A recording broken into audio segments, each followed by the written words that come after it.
A pré-campanha do Flávio Rachadinha está derretendo. O filho do ex-presidente está em queda livre. Inclusive, daqui a pouco eu vou colocar os números divulgados pelo jornal Estadão. Ele perdeu votos, está perdendo apoio no Sudeste, local, região, onde ele tem uma força considerável. E onde ele tem a força maior é onde ele começou, de fato, a despencar. Mas vamos aqui para essa última pesquisa Vox divulgada, que mostra, um crescimento do presidente Lula, cresceu 7,8 pontos percentuais, e uma queda do Flávio Rachadinha, ele caiu 2,9 pontos percentuais. Essa história de Tariflávio pegou. As pessoas olharam para o Flávio Bolsonaro e estão enxergando nele um traidor do Brasil. Porque depois da visita que ele fez ao presidente dos Estados Unidos, Donald Trump, as tarifas vieram fortes contra o Brasil. E o Eduardo Bolsonaro gravou vídeo, divulgou o vídeo, dizendo que dá para colocar o Pix numa mesa de negociação, comparando o nosso sistema, que é de pagamentos instantâneo, ao sistema Zelle lá dos Estados Unidos, que quando você faz uma transferência, o dinheiro nem cai na conta de quem você transferiu na hora. Ou seja, o nosso Pix é 1 milhão de vezes melhor do que o sistema dos Estados Unidos, que o Eduardo Bolsonaro, e palavras dele, sugeriu colocar numa mesa de negociação. Então, essa última pesquisa Vox mostra o crescimento do presidente Lula. Eu tô aqui com esse perfil aberto, nesse perfil do X, que é do Paulo de Carvalho. Paulo de Carvalho.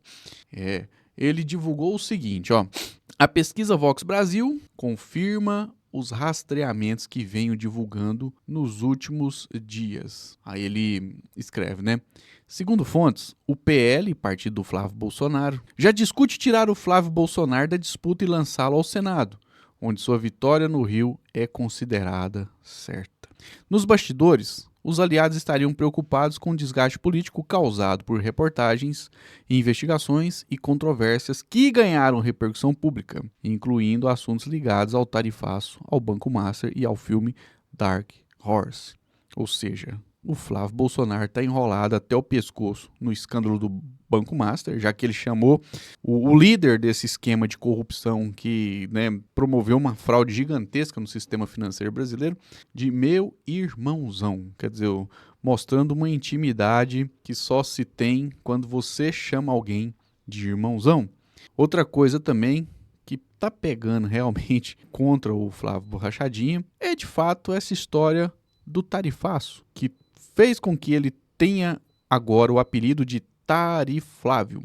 Ou seja, o sujeito que não é candidato à presidência da República do Brasil, não.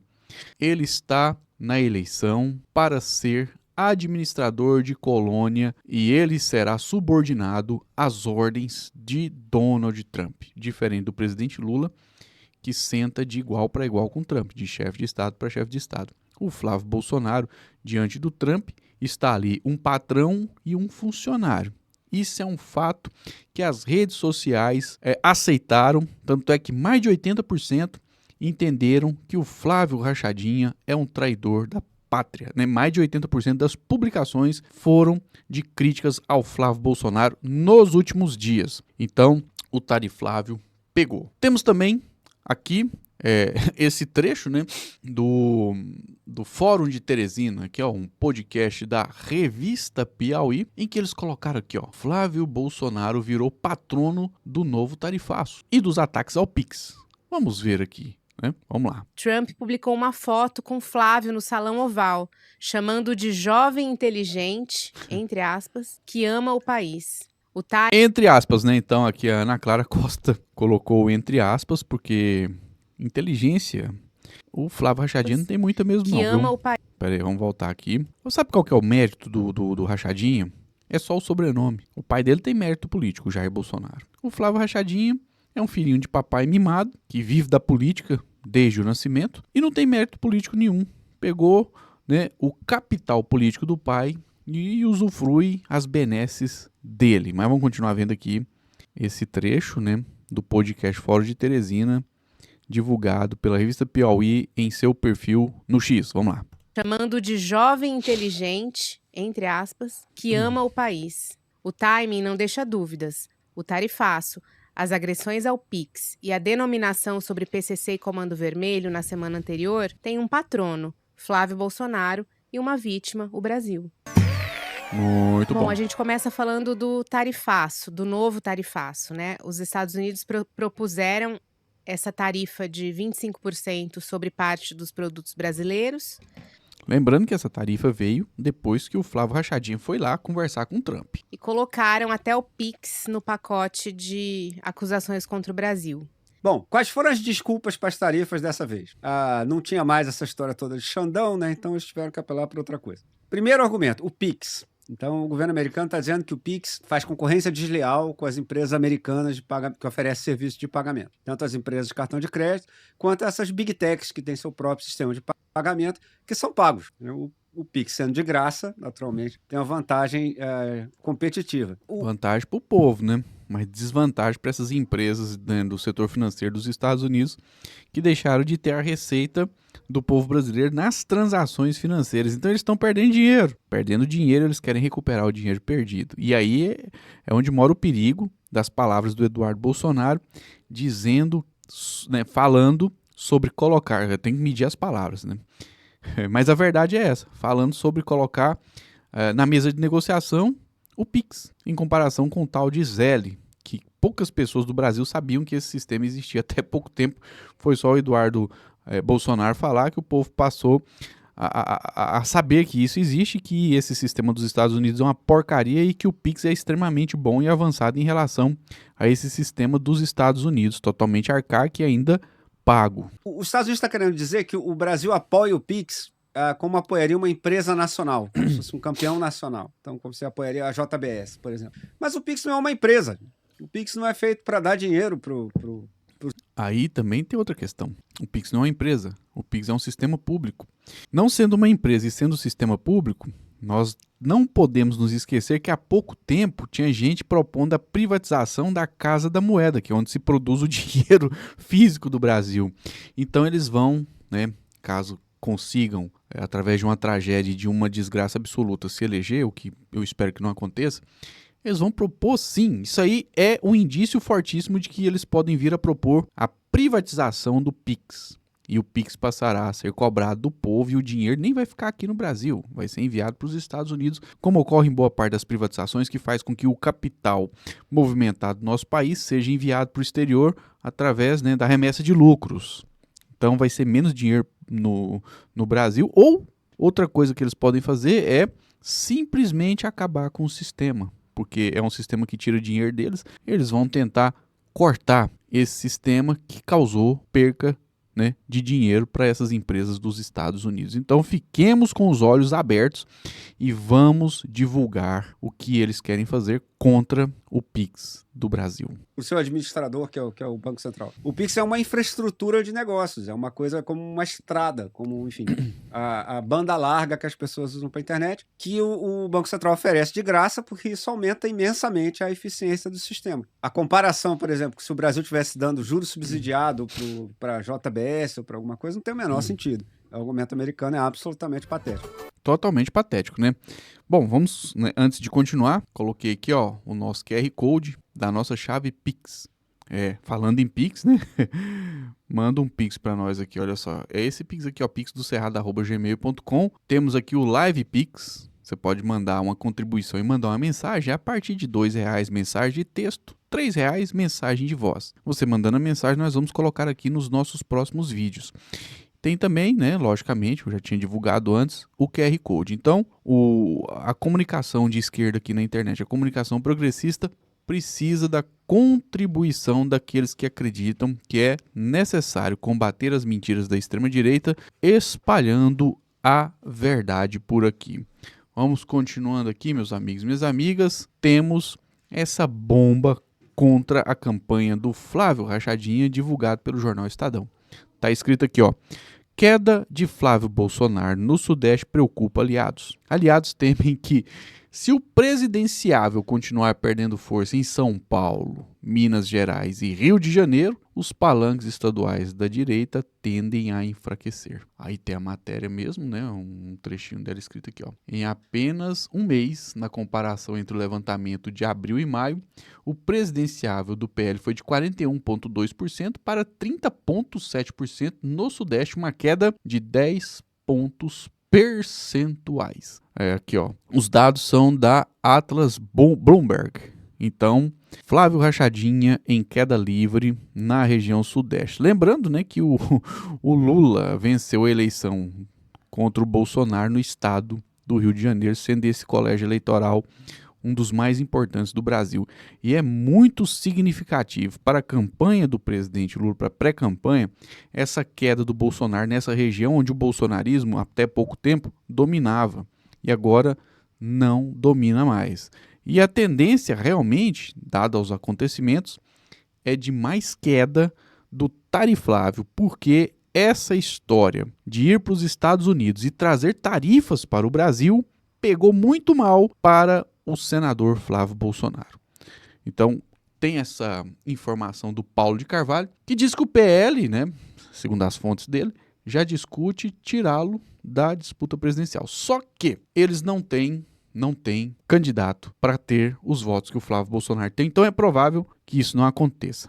Tá aí o presidente Lula com a camiseta amarela da seleção brasileira, mostrando que essa camiseta da seleção, em ano de Copa, não pertence à extrema-direita, né? Pertence a todos aqueles que vão torcer pela seleção brasileira na Copa do Mundo. E ponto final. E a maioria do povo gosta de futebol e a maioria do povo brasileiro vai torcer pelo Brasil. Apesar de que, infelizmente, parece que a seleção brasileira dessa vez não vai ganhar a competição. Mas quem sabe, né?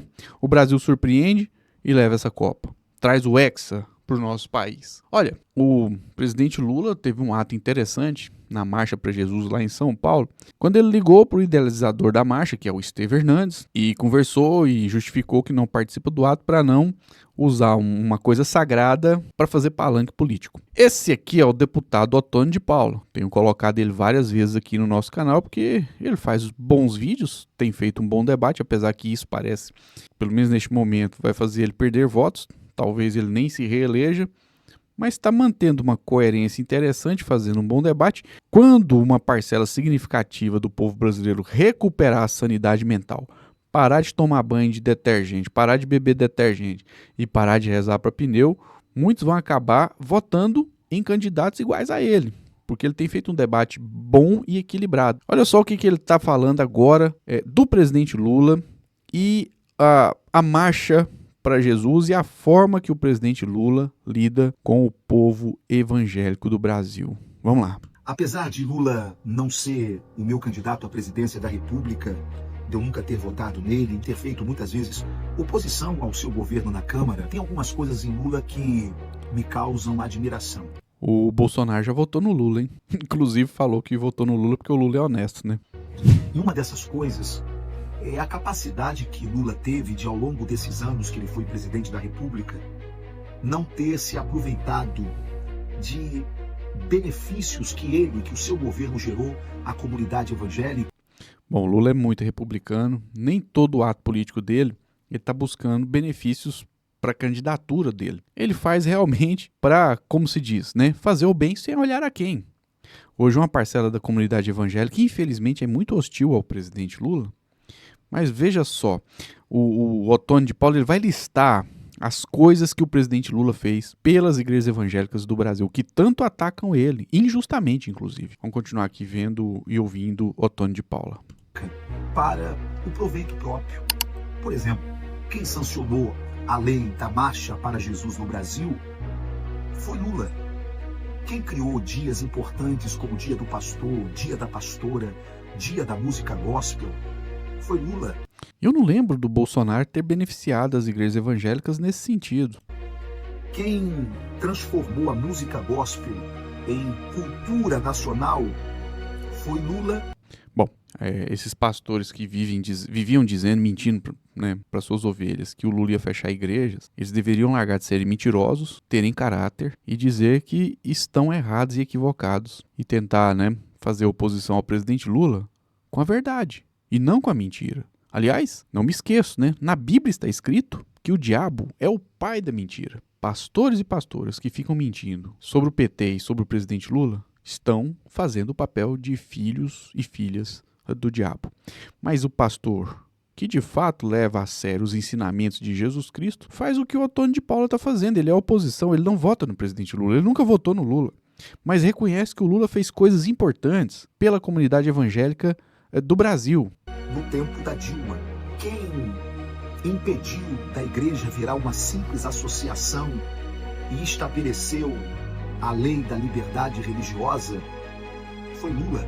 Quem equiparou a igreja católica, matriz africana, que eram vistos como manifestação cultural no Brasil, menos nós evangélicos, nós não éramos reconhecidos, a nossa fé não era reconhecida como manifestação cultural no Brasil.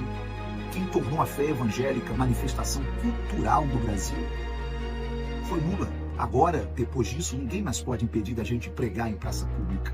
Olha só o que o Lula, né, deu através do seu mandato de benefícios para as igrejas evangélicas, que inclusive transformou elas também num patrimônio da cultura brasileira. Cantar na rua. Que eu acho certo, né?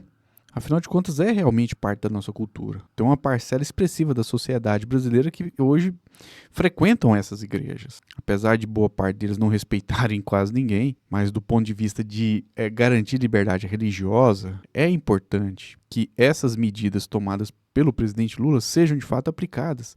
E é necessário que se reconheça que ele fez isso, mesmo hoje sendo muito hostilizado por pastores e pastoras. Mas tem um pessoal, né, que de fato não se dobrou para as mentiras da extrema-direita dentro das igrejas evangélicas, no caso o Otônio de Paula, que já foi um cara da extrema-direita e se libertou do bolsonarismo, e que falam a verdade, e que reconhecem aquilo que o presidente Lula fez de bom para a comunidade evangélica. Por exemplo, nenhuma prefeitura, nenhum prefeito, nenhum juiz, porque Lula nos permitiu agora sermos cultura nacional. Apesar de tudo isso, Lula não se utiliza disso para ganhar os nossos votos. Interessante porque talvez agora não, agora ele poderia ser vaiado, hostilizado, mas eu estou falando nem naquele tempo que Malafaia, Magno Malta apoiava ele nunca se utilizou disso.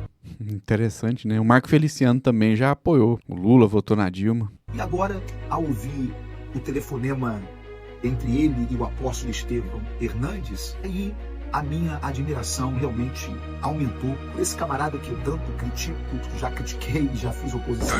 Eu vou lhe contar porque eu não vou ver eu não participo de nada religioso em época de eleição, porque eu não quero passar a ideia de que estou tentando tirar proveito político de uma coisa sagrada. Muito importante esse posicionamento do presidente Lula. Ele faz política de qualidade, tanto é que ele venceu 3 eleições presidenciais. Elegeu a presidente Dilma 2 vezes, e ele não se utiliza, né, da fé das pessoas para tirar proveito político, nem na época que não havia tanta hostilidade dos evangélicos contra ele. Vamos ver o Otônio de Paula, né, manifestando aí realmente admiração pelo presidente Lula, mesmo ele sendo oposição. Perfeito. Eu entendo. E eu quero que o senhor saiba que eu sou muito grato pela assinatura da lei, que foi um dia muito, muito especial, que nós estávamos lá presentes. Isso está sempre no nosso coração. Obrigado, viu, presidente? Eu também sou vocês. Obrigado, presidente. Boa marcha. Obrigado, Deus abençoe, viu? Amém. É isso, minha gente. Quando aquele que nós chamamos de ímpio tem mais temor e respeito pelas coisas de Deus do que o outro que nós chamamos de irmão... Bom, ele está falando do Rachadinho agora. E ele diz que o Lula tem mais respeito pelas coisas de Deus do que o Flávio Bolsonaro. Tem alguma coisa errada. E não é com Cristo. Talvez seja com o nosso cristianismo. Claro, sem falar, obviamente, dos programas sociais que beneficiam tanto de nossos irmãos. E por quê? Porque como a comunidade evangélica está na base da pirâmide social, classe E, classe D, Sim. é ali que o Bolsa Família, é ali que Luz para Todos, Sim. é ali que os programas sociais chegam. Portanto, o nosso povo tem sido, ao longo desses anos, beneficiado com esses programas também. Importante reconhecimento, né? Olha, Tem aqui, ó, o Otônio de Paula. Sabe, se ele continuar nessa toada, ele pode vir pro lado se a esquerda fosse mais acessível, mais aberta, receber essas pessoas de uma forma mais calorosa e pensando numa política realmente de expansão, acho que ele já estaria na esquerda. Mas, mesmo na direita, ele faz um bom debate que ajuda realmente a conquistar a racionalidade perdida de boa parte da população. Tá aqui, né, o Lázaro Rosa. Lázaro Rosa, que esse cara, ele é bom para publicar coisas na internet. Então ele colocou esse vídeo feito com inteligência artificial. Vamos ver? Vamos lá.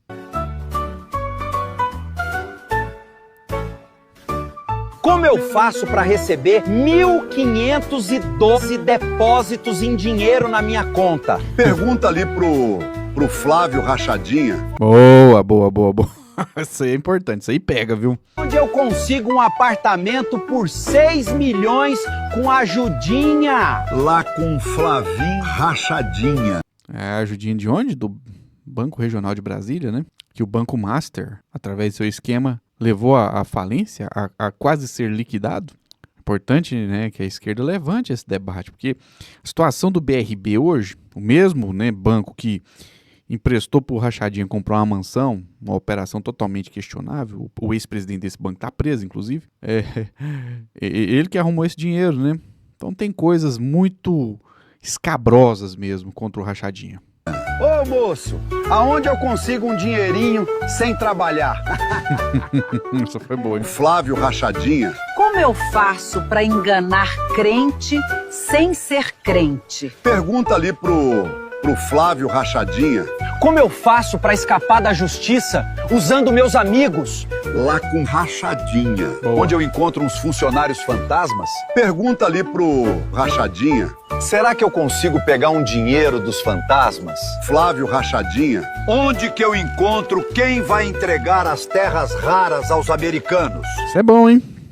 Falar que o Rachadinha quer entregar as terras raras aos americanos vai ser ruim contra ele na campanha eleitoral.